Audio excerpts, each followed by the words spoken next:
9월부터 한강이 바뀌었다? 한강위에서 여유롭게 아침밥도 먹고 출퇴근길에 업무도 볼 수 있는 신규 대중교통. 지옥철 대신 편하게 앉아서 출근이 가능하다던데, 아니 근데 배차 간격 괜찮나요? 버스가 한강에 떴다. 9월 18일부터 정식 취항한 한강버스를 정리해보았습니다. 베네치아의 바포레토, 런던 템즈강의 우버보트, 유럽과 아시아의 경계를 잇는 이스탄불의 시르하틀라르처럼 한강에도 드디어 수상대중교통이 등장했습니다. 과연 한강버스는 어떤 모습일까요? 한번 탑승해보았습니다. 우선 노선 및 요금입니다. 노선은 일반과 급행으로 나뉘는데요. 일반 노선으로는 마곡에서 잠실까지 총 7정거장, 급행 노선으로는 마곡, 여의도, 잠실 총 3정거장을 지납니다. 한강버스는 일반 대중교통처럼 교통카드로 쉽게 환승할 수 있는데요. 실시간 탑승객 수도 카카오맵이나 네이버 맵으로 확인 가능합니다. 요금은 성인 3,000원으로 환승 할인과 기후동행 카드가 적용되며 기후동행 카드와 연결하면 저렴하게 이용 가능합니다. 가격적 측면에선 신분당선 광주 신사 구간이 4,100원, 경기도 광역버스가 2,800원인 점을 고려했을 때 일반 시내버스와 지하철보다는 비싸지만 3,000원이라는 요금이 생각보다 괜찮은 조건이지 않나 싶습니다. 다만 원래 계획상 한강버스는 주중 하루 68회, 주말엔 하루 48회씩 운영된다고 했는데요. 이건 할 말이 많을 것 같으니 배차 간격과 총평에서 이야기하도록 하겠습니다. 선착장 및 선내시설.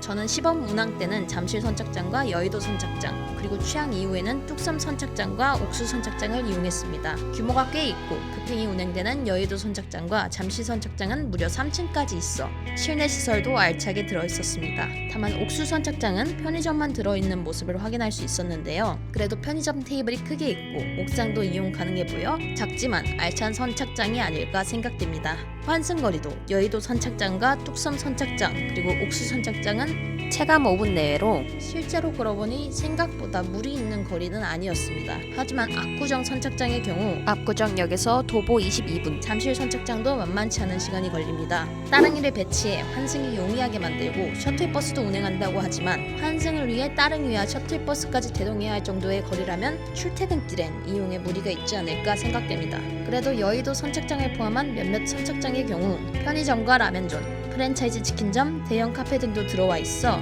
출근길에는 간단한 아침과 커피를 구매하고 퇴근길에는 시원한 맥주 한 잔을 곁들일 수 있는 나름 운치 있는 교통수단이지 않을까 생각됩니다. 그리고 한강버스 내부도 둘러보았습니다. 일반 대중교통이었다면 불가능했겠지만 한강버스엔 선상 카페테리아가 있어 커피와 추러스 등으로 아침을 대체할 수 있었고 좌석은 333 배열의 넓은 통로로 이동이 편하게 설치되어 있었습니다. 또한 KTX처럼 접이식 책상이 있어 간단한 업무를 볼 수도 있죠. 그리고 모든 자리에 있는 건 아니지만 중간중간 콘센트를 연결할 수 있어 핸드폰 배터리가 없거나 노트북 충전이 필요할 때 굉장히 요긴하게 사용될 것 같습니다. 배차 간격. 다만 우려되는 부분도 있었는데요.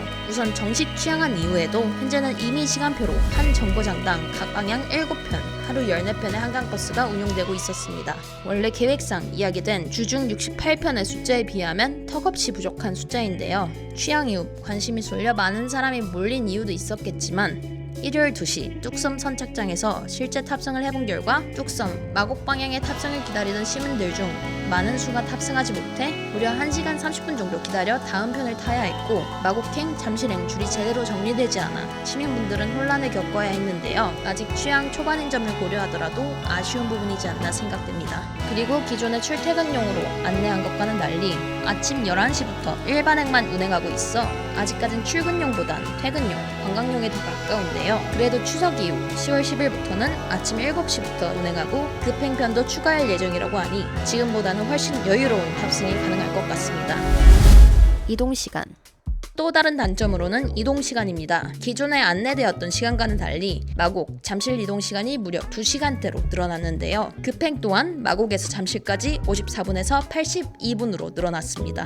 물론 몇몇 구간은 지하철로 이동하는 것보단 짧게 걸리긴 하지만 그럼에도 불구하고 긴 배차 간격과 이동시간을 고려하면 아무래도 출근길에 이용하긴 어려워 보입니다. 그리고 또 다른 우려사항은 바로 날씨에 따른 변동인데요. 비가 내린 지난 20일 토요일엔 팔당댐 방류로 인해 하루 동안 운행이 중단되었습니다. 안전이 우선이란 점도 충분히 이해할 수 있지만 시민들에게 일정한 운행을 약속해야 하는 대중교통으로선 감점 요소가 아닐까 싶습니다. 그렇다면 관광용으로는 어떨까요? 정식 취항 이후 다시 탑승해보니 비록 오래 기다리긴 했어도 들뜬 시민들의 얼굴을 확인할 수 있었습니다. 한강은 서울 시민의 여가와 생활 공간으론 친숙하지만 관광지로서의 활용도는 생각보다 낮은 편이었는데요. 한강버스를 이용하면 63빌딩, 남산타워, 롯데타워, 자벌레 건물 등 서울 랜드마크를 한 번에 둘러볼 수 있다는 점에서 한국에 놀러온 외국인 혹은 서울을 한번 둘러보고 싶은 관광객은 한강버스를 여행계획에 넣을 것 같긴 합니다. 실제로 시범운항에 같이 탄 한 시민분의 말을 빌리면 런던의 템즈강보다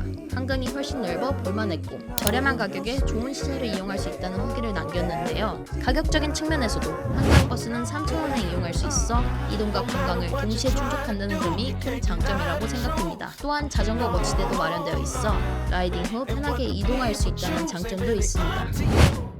총평. 서울의 새로운 대중교통 한강버스. 수변을 활용해 한강의 인프라를 구축하고 활성화시키는 건 긍정적이라고 생각되며 시간의 압박이 비교적 덜한 퇴근 시간에는 그래도 유용하게 활용되지 않을까 싶습니다. 그러나 긴 이동 시간과 배차 간격, 탑승 정원을 고려했을 때 지하철의 속도와 탑승객 수용 능력 그리고 일관성이 더 앞서는 아쉬움도 있습니다. 이제야 첫 주말을 넘긴 한강버스.